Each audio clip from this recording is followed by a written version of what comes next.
talking about extinction. We seem to be approaching extinction this year. We got a war on our hands, right? We got a war that's coming up, very likely, in Ukraine. Hot topic lately. There's another one possibly brewing in the east, in Taiwan. Maybe another one in Iran. I mean, we seem to have all these wars all over the place. Okay. Yeah, let me know if you can hear me just fine. Okay. I'd really appreciate that.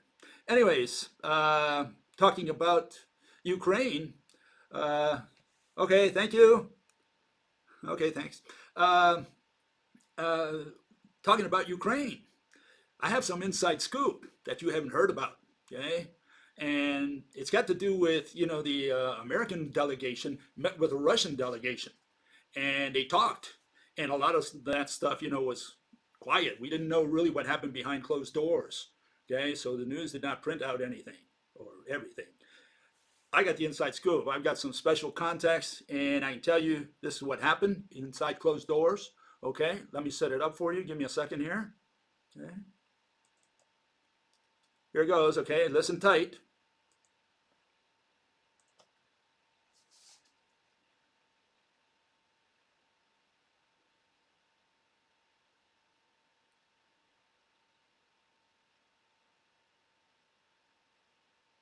Hey, I think these fellas are phonies. What's that you say? You heard me. Oh, everything all about it is perished. And the Southman and Gulf, we can see this. You hear what they say? They say they've never been so insulted in their life, and they absolutely refuse to stay here. No, no, please. He didn't mean it. Tell them he didn't mean it. No, he had 3 foreigners now. We didn't even did his issue. Of course, you know this means war.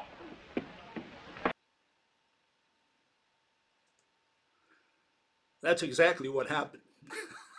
Okay, so that's how it went. Russians got offended. They left the table and they say they're going to go to war. So I think we're in for a nice little war there, okay? And, if you do a little bit of research, you'll probably find some of the things that I found, okay, out there. And here it is. Says one article says, headed to disaster, U.S., Russia hardened stance in talks. Okay, each one of the mafias, right? I don't know if they all want war, okay, but I think some of the military do. I mean, they're tired of just sitting around doing nothing in peacetime, right? That's a military guy is supposed to go to war. That's what he trains for. If you have no war, what's the point of having him, And so I think a lot of these guys want to have war, and I'm sure the Americans want to have war, okay? And I think not because they can win a war in Ukraine, okay? I don't think it's got much to do with that. And see, if you look at the forces, the way they're spread out, okay, you can see that the Russians are covering, Ukraine all around. Okay, so they have a good strategic position, not only on land but on in the sea. And one of the first things that they might do, assuming there's a war, is try to create a corridor that goes from the Crimean Peninsula all the way to the Russian Federation in the east there. Okay, so that they can flow material through that space. Okay, and if you look at Ukraine, and it gives you, let me remove this for a second here.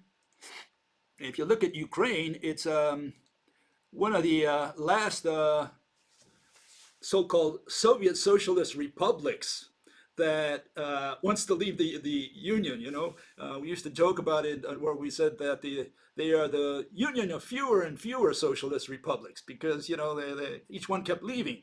And I think Russia today is very much in the same boat. You have all these countries that used to belong to the Soviet Union, and they all speak Russian. A lot of them speak Russian, and even so, they want to work with the West. Okay, and so here you see how what's happened over the last few years.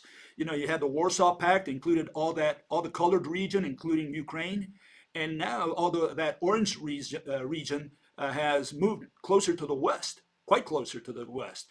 And what's remaining are a couple countries there, Moldova, which is trying to get there. Belarus, which right now is very friendly with the Russians, but may change government sometime in the future. Ukraine has already changed its government, and the eastern part essentially belongs to Russia. You have people who are rooting for the Russian side over there. And so, I doubt very much there's going to be a war, a full-blown war, or that the United States is interested in winning a war in Ukraine. I don't think they would be able to win it militarily. I don't think that's the goal. I think the goal here has more to do with getting Western Europe more on the bandwagon with the American empire. I think it's got to do with that. So they are hoping that the UFFSR, the Union of Fewer and Fewer Socialist Republics, do in fact attack Ukraine. And right now the Russians are a little hesitant because they don't want to upset powers like Germany and France, especially. They want to chase those away, especially into the hands of the Americans, full-fledged into the hands of the Americans. And so what is at issue, as far as I'm concerned, is this. These are the pipelines that Russia has, feeding gas primarily into Europe. And they're about to release that northern one, the Nord Stream 2. And that's probably going to take a little time to be approved, maybe all the way to June of this year. And a lot of that's going to be contingent on what happens with Ukraine. So the Russians don't want to screw that up on the one hand, but on the other hand, if the West keeps positioning, its pawns and rooks and knights into Ukraine territory or closer and closer to the Russian frontier, Russia can't just sit by and let that happen. So that's the situation right now. On the one hand, you have the West, which is pushing eastward, and the Russians who are trying to contain them and contain also their ex-socialist republics from joining the West. And Ukraine's a big prize in the sense that it's a big country. It's the ninth biggest country in the world. It's just behind Argentina, almost the same size, almost the same population, 40 plus million. And, and so, these folks, maybe a lot of them want to belong to the West or think it's more profitable for them to be with the West. And the problem here is that a lot of that gas, the energy with which to power Europe, comes from the East, from Russia. And so, it's a double-edged sword for everybody. You can't just go in there, and again, you can see the map there, how it's divided right now. And if Ukraine happens to join the West, well, it's a big chunk of land, lots of population that suddenly leaves the Russian sphere of influence. And so this is, I think, what it's about, especially the gas and all that stuff that's flowing. So it's a very tricky situation. And I think it's one side trying to get the other side to make the first error. Like saying, we want you to make the first error. We want you to attack, for example, Ukraine. And the Russians know that they can't just openly and overtly attack Ukraine because it creates a problem for them. So what do? Well, you may have skirmishes that are not enough to block, aid, for example, economic aid, or to cancel this gas pipeline because it's not violent enough. Full-fledged war would obviously do that. But if it's just a little skirmish here and there, everybody just, putting their pawns on the chessboard, well, it's for an interesting war. What I think it's not going to lead to is a world war. In other words, a nuclear war. That's what I mean, okay? It's not going to lead to a nuclear war. I think whatever happens, it's going to remain as a conventional war. And perhaps it's going to be low-keyed, so nobody gives the other side pretext to go beyond what they should be doing and turn it into a major conflagration. Okay, so my 5 cents worth on it. By the way, my mother was Polish, but she was born in territory that today belongs to Ukraine, right at the northwestern corner of Ukraine, southeastern corner of Poland. And she was born in a little town there, just where the two forces met, the Germans and the Russians. And if you look up, you can find, again, here you have the pipeline, how it's going through there, okay? And you can see all those pipes going in there. My mother was born on the upper left-hand corner there of Ukraine. So she was, today she'd be, I guess, considered Ukrainian, even though she traveled with Polish passport because, this was before the Molotov-Ribbentrop Pact, where they decided to split Poland up. Then part of that ended up in the Soviet Union, part of that Poland and territory. And some of that region was eventually given to Ukraine, okay? And when Ukraine became a separate country, 1989, well, we have a situation where you have this country there, right, being split up at one more time, probably because of war. And my mother was born on the upper left-hand corner there, on the northwest part of Ukraine. They spoke Russian at home. We learned Russian when we were kids, a little bit, so I still remember a lot of it, but it's been a long time. Anyways, there's something else going on, with this war, this situation that you got to keep in mind. And it's got to do with this question or comment the person made. Well, it looks more like more and more like China will take Taiwan, which will contribute to China taking the baton in the economic race. Although your old boss Intel is building a factory in Arizona and there's another chip factory being built in Texas, that will probably not be finished before China takes Taiwan. Well, yeah, you got to think about the fact that there's, like I said, the big prize in Taiwan, I think, is Taiwan Semiconductor. It would give China, it would catch up like 6 years or so in chip development with respect to the West. And aside from the fact that, right now there's a dearth of chips around the world, and Taiwan Semiconductor is, if not the number one, it's one of the top providers of chips, manufacturers of chips. They have the foundry. And if the Chinese in Beijing get a hold of that, faucet, they can turn that faucet on and off anytime they want. In fact, they can feed themselves more chips than they feed the West.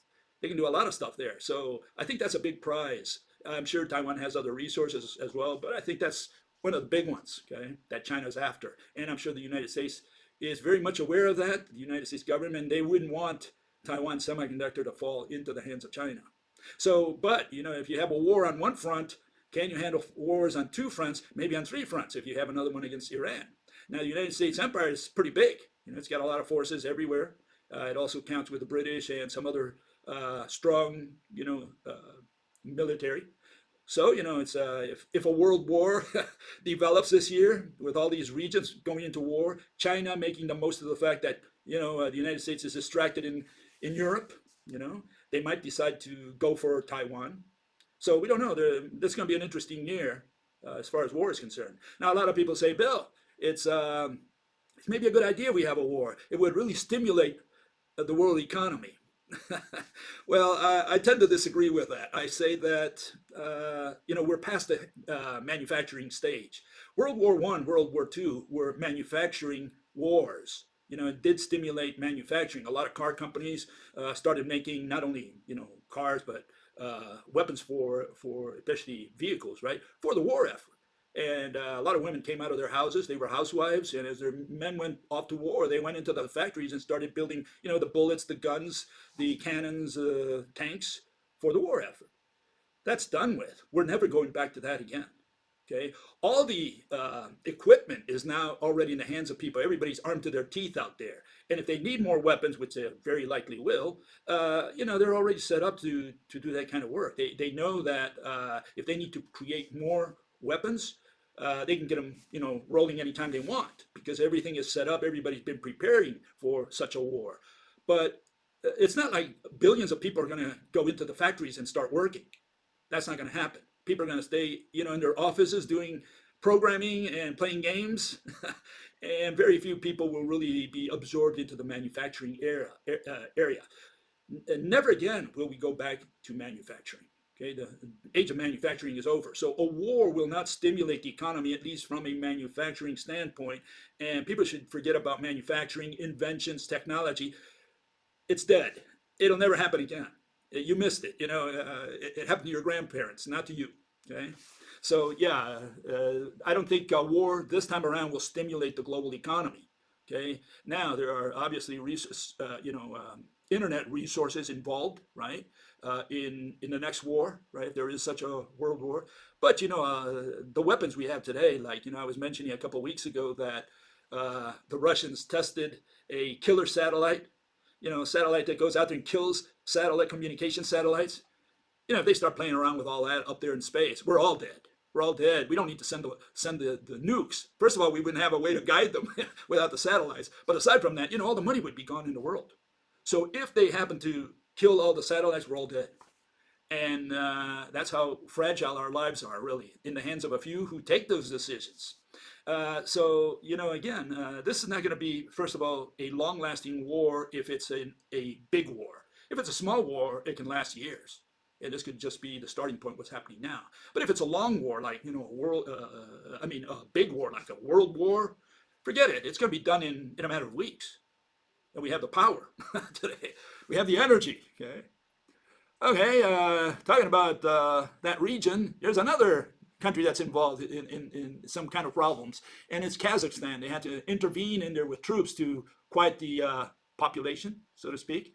And fellow says disrupting mining KazakhScam, I put, right, because I think all this crypto coin is more or less a scam, you know, even though I'm on record, I buy crypto coins as well. I play the market as well, play the casino, the one-armed bandits as well, okay? I want you to know that. But yeah, it's a scam. It's just, this is not real, okay? It's just for people who want to play the game like going to Vegas, no different. Says mining in Kazakhstan doesn't really have an effect on prices, on the price. The production of Bitcoin stays the same. Someone else will simply mine it. The only thing it would have an effect on is sending fees. Yeah, the only thing that I'm saying here is that 20% of the mining is happening in Kazakhstan, and suddenly they have some kind of war or something over there. You got to think about what effect that would have on Bitcoin. That was my only comment, because they mine approximately 18%, almost 20% of the global Bitcoin, and that was a surprise to me. I was not aware of that. Why it ended up in Kazakhstan, I have no idea. Could have just as well ended up in Afghanistan, right? Okay. Fellow says, I know this is a article that I pulled out of the International Business Times. Okay, global growth could slow sharply due to Omicron. World Bank. So the World Bank is saying that this year they have certain projections, but Omicron might cause some problems with that. Might create some setbacks. Okay, and so we may not grow as much as we thought we would this year. And so this Omicron is also hanging in the balance. Is it going to develop into what it was like 2020, where they shut down the world and there was a great loss of GDP everywhere? Okay, or is this just something that is just cosmetic, is not going to cause any change in the projections of the World Bank? And again, the World Bank is saying, this Omicron is still a variable out there that might change the values that they projected. Okay, essentially that's what they were saying. Okay, and so here we have growth that were projected in 2019. This was in July 2019, the chart on the top. And you can see that they projected more or less positive numbers for 2020. But at the bottom, the chart shows what actually happened. You can see that we didn't do too well in 2020. And what continues now is all these projections, and I drew that red line there, okay, slanted red line to show that the trend for the next few years doesn't look good.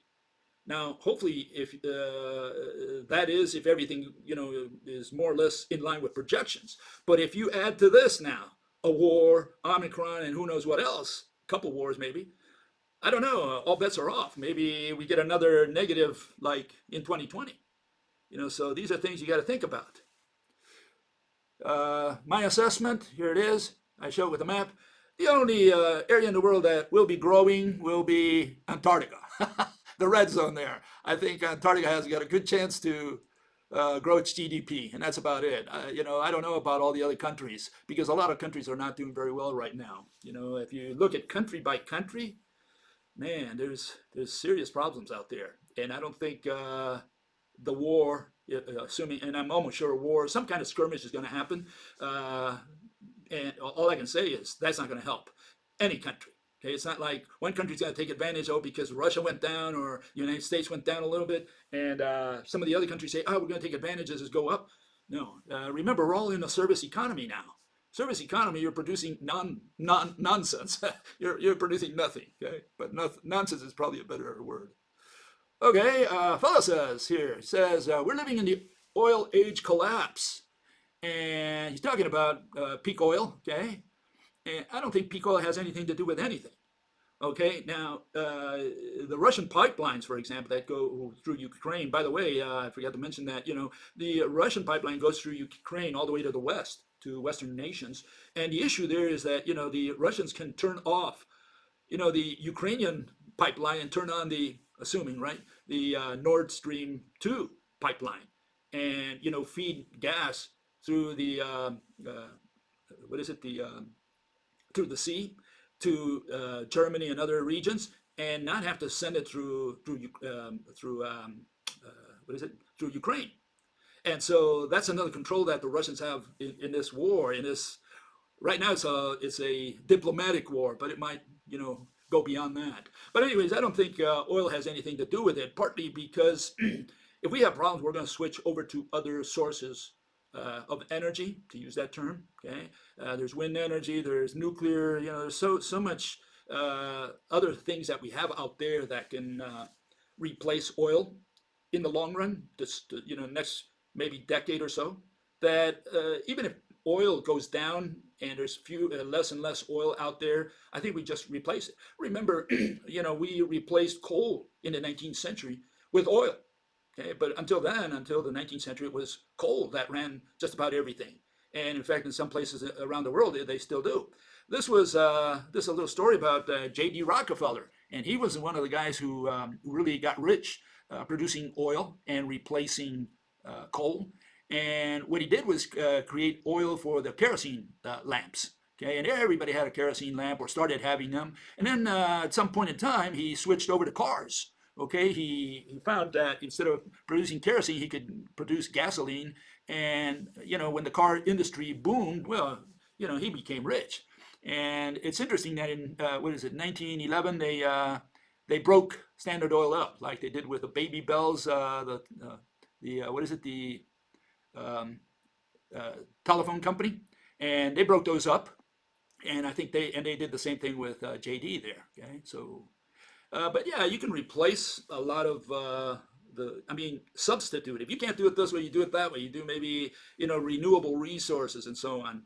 I think oil is not the last word, in other words. Right now, a lot of the cars, they're trying to manufacture them to be electric cars. And they can, power those maybe even with dams, rivers, I've been to the Hoover Dam in Nevada there. And the border with Arizona, and it's a monster operation. They produce electricity, and so you can produce electricity, plug your car there, and you can run it. So you don't really need oil everywhere. And even though it would take some time to phase that out, sometimes it's a question of money and investment and so on. So I don't know about that. I don't know if oil is very important at all for the world, the energy world. Okay, changing a little bit the subject, fellow says. 100% the mechanism of mass extinction events may be dysgenics. This may have been what informed U.S. government policy in the 1930s to pursue eugenics. Okay, a little bit of politics there. And there you have the definition, what dysgenics and eugenics are. One is the decrease in prevalence of traits deemed to be either socially desirable or well adapted to their environment. And the other one is a selection, the artificial, humans doing the selecting. Something like Hitler, I guess, tried to do in Germany, just get the blonde blue eyes to live and all the rest to die.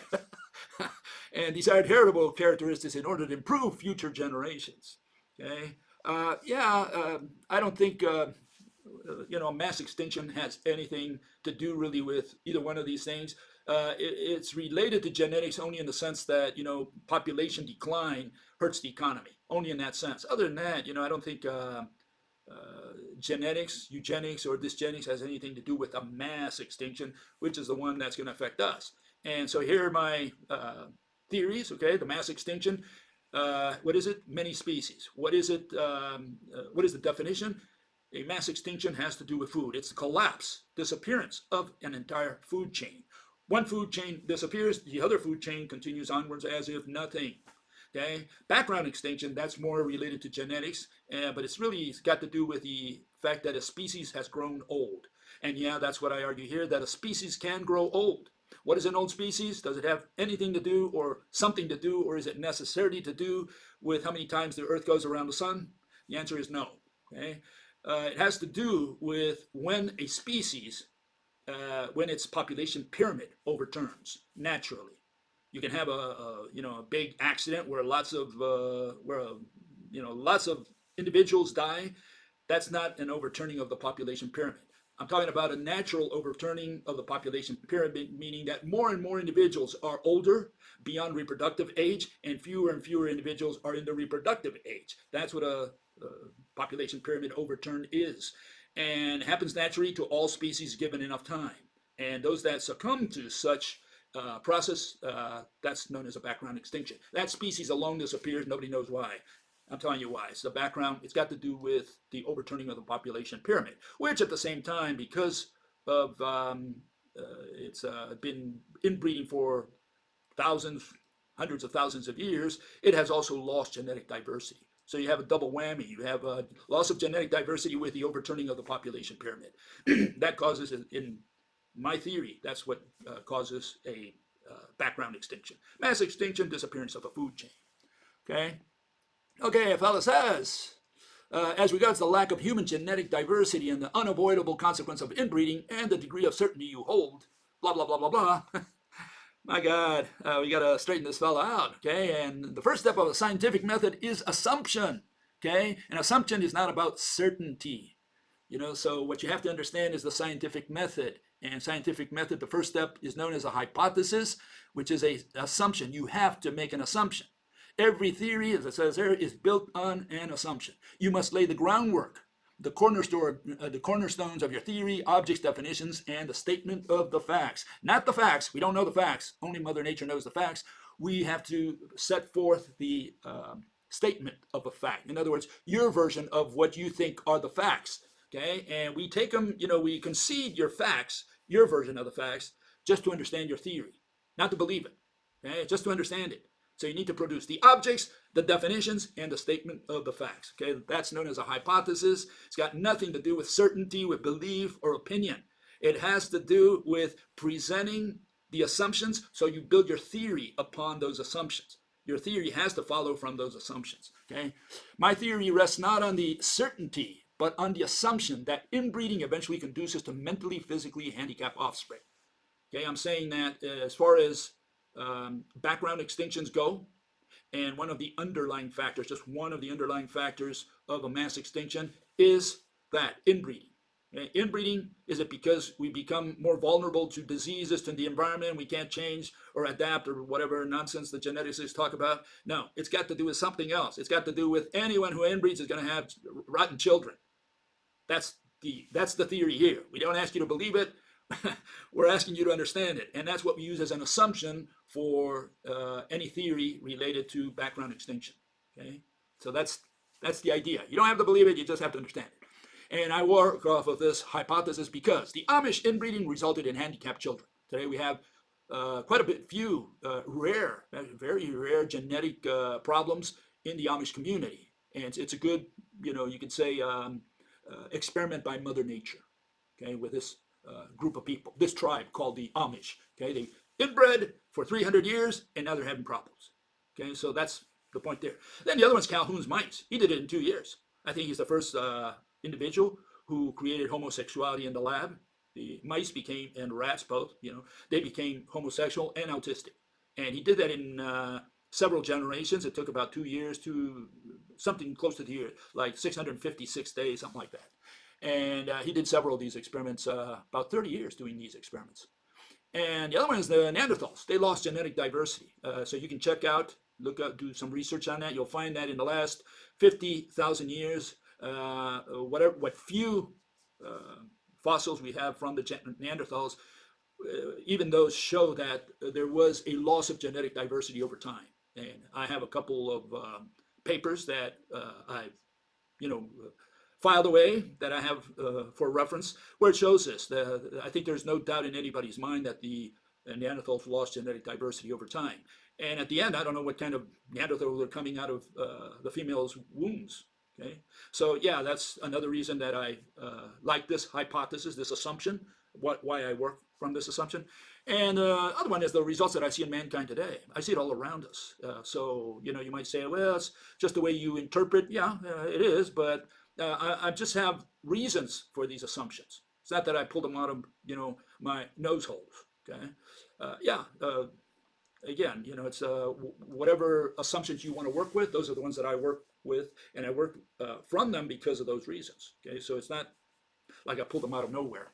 Okay, here's another issue. A fellow says, do you have enough expertise to reliably predict the outcomes of newly developed genetic technology, such as GMOs, CRISPR, mRNA, and platforms on the inbreeding extinction theory? My God, I don't know where these people study, but yeah, they're operating out of the old uh, scientific method, the one of the 19, no, what is it, 17th century. And so, these people are completely out of it. They have no idea what the scientific method is. That's the problem. They're working off of the one that mathematical physics works off of.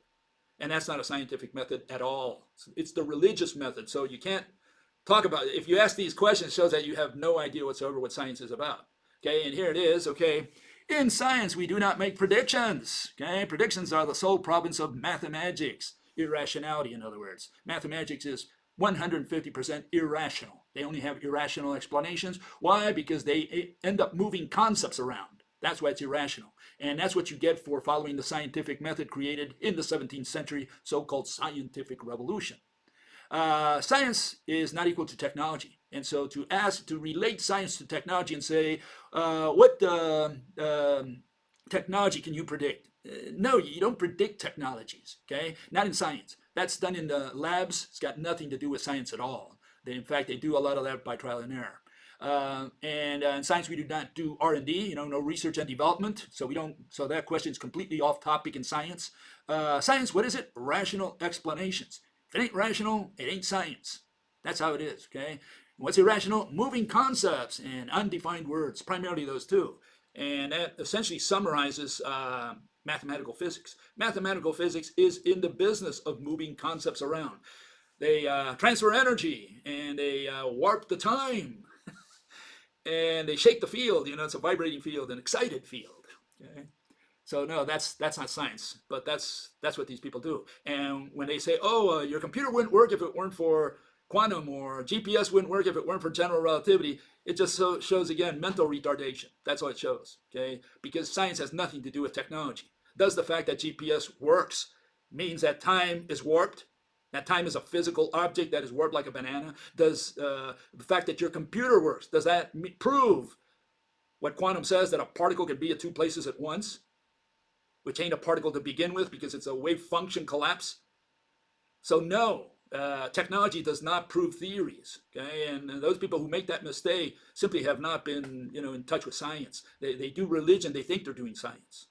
Okay, another fellow along the same line says about your opinion. That not only cannot we go to another star or another galaxy, but also that we don't need to, because the growth rate of the human population is decreasing, and your prediction is that we will soon reach that zero or worse. Well, his English is not good, and I think that's got something to do with his understanding or lack thereof. And first of all, we got to say this. So I'm going to put it in there for a couple times so he learns it well. Okay, listen carefully. Now, please try to understand before one of us dies.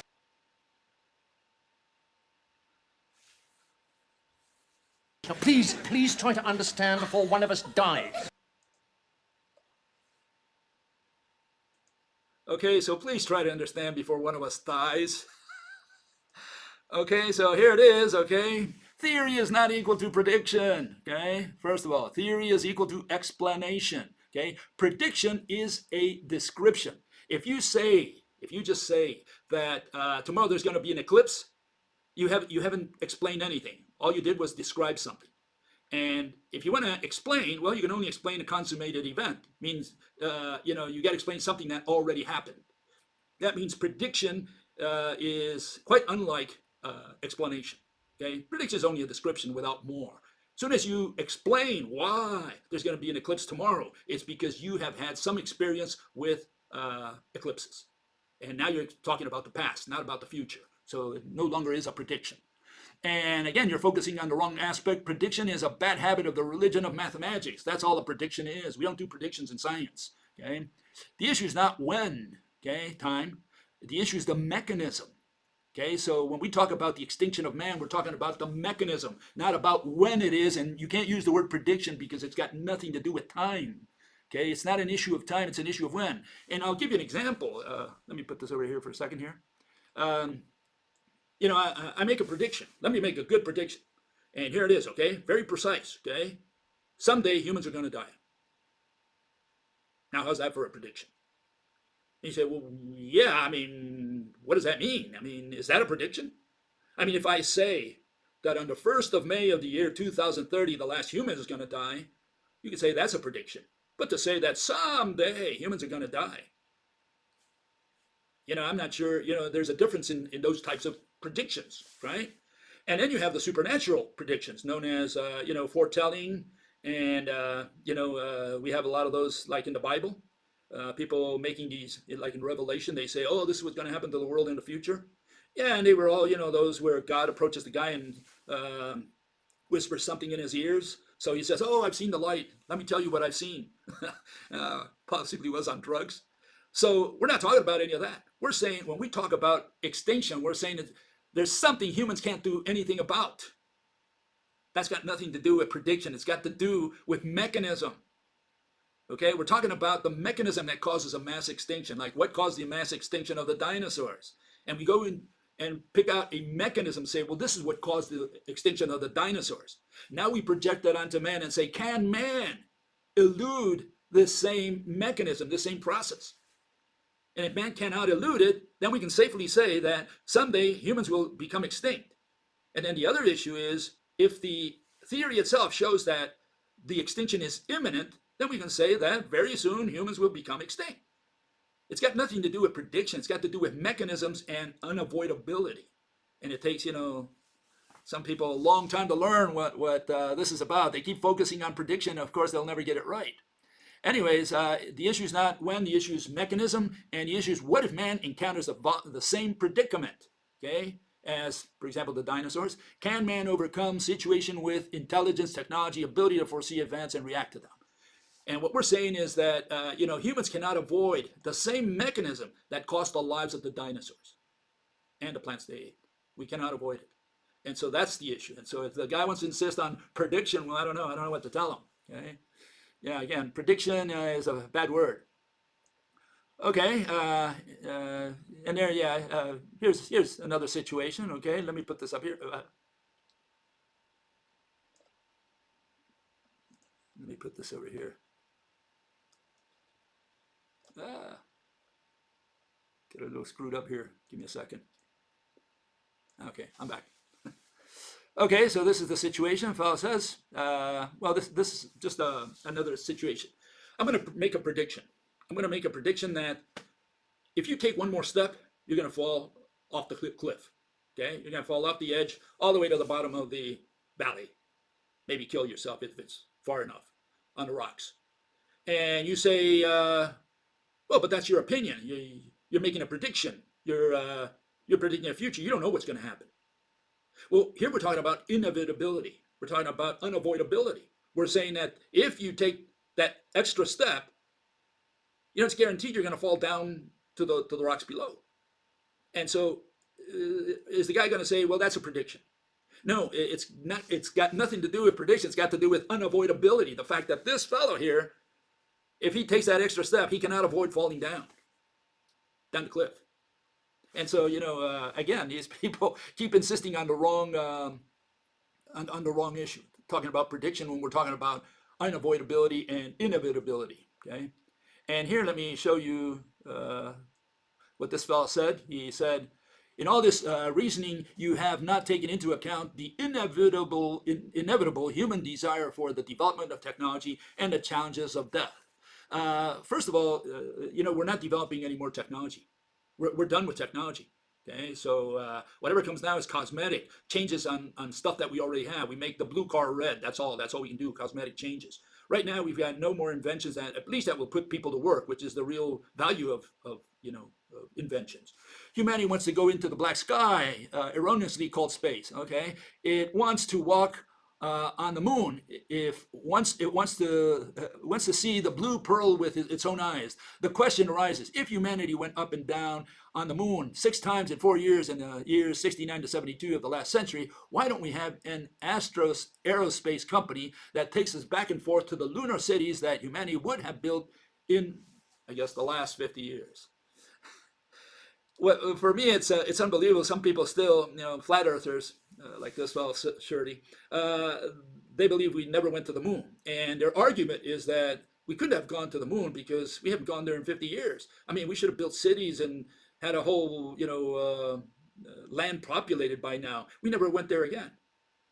And what these people don't understand is that it costs a lot of money to go to the moon, and for what? To put a station there with 10 guys doing what? We're gonna feed them constantly so far away. I mean, we do have the Skylab, it's rolling around and it's close by, but going to the moon is pretty far away. It's more dangerous, more costly, and for what? The moon is a barren place. They would have to take enough oxygen to last a year at least, if they're going to stay that long, or maybe more. What would they do on the moon? Plant potatoes? These people don't understand that it was, in a sense, worthless to go to the moon. The only purpose was to develop technology to take us to the moon, which could serve military purposes. That's why there was an effort behind, developing rockets to go to the moon. Other than that, there was no purpose. Just to go to the moon and say, well, just a science project. We made it there. We were able to touch the moon. Great. And bring some rocks back, some sand. No, there was no purpose to going to the moon in the first place, and there is no purpose in going there now. Now they're trying to get to Mars. Why are they going to Mars? Is there any purpose to go to Mars? Are we going to put a civilization on Mars? Are we going to evacuate the planet Earth and all go to Mars? Are we going to plant potatoes and have commerce with Mars? There is no purpose whatsoever to go to Mars. None whatsoever. Assuming we ever get there, because I think extinction is going to catch us with our pants down, surprise us. But assuming, we've got enough time, yeah, we could conceivably get to Mars, because I think that's within, it's feasible. It's within the laws of probability, as far as I'm concerned. But go there and touch and come back and say, oh, we made it to Mars. That's a science project. That's not, that costs millions of dollars, billions of dollars, and what does it achieve? Again, are we going to evacuate the Earth, all go to Mars? Assuming we do, are we going to have commerce with those people, with our great-grandchildren? Do we need to go to Mars? No, we have enough space here on Earth. We got more than enough space. Right now, we're not having children here on Earth. Certainly, we're not going to make it to Mars, because there is no purpose. We have no reason to evacuate the planet Earth. We have no reason. We have no space problem, elbow room. No problem at all here living on Earth. So you can go to Mars, you can go to the moon if you want. We're staying here. Rational people will stay here. I mean, if you want to have a trip around the solar system, more power to you. You have a nice experience. Other than that, it's unproductive. It doesn't do anything for humanity. Okay?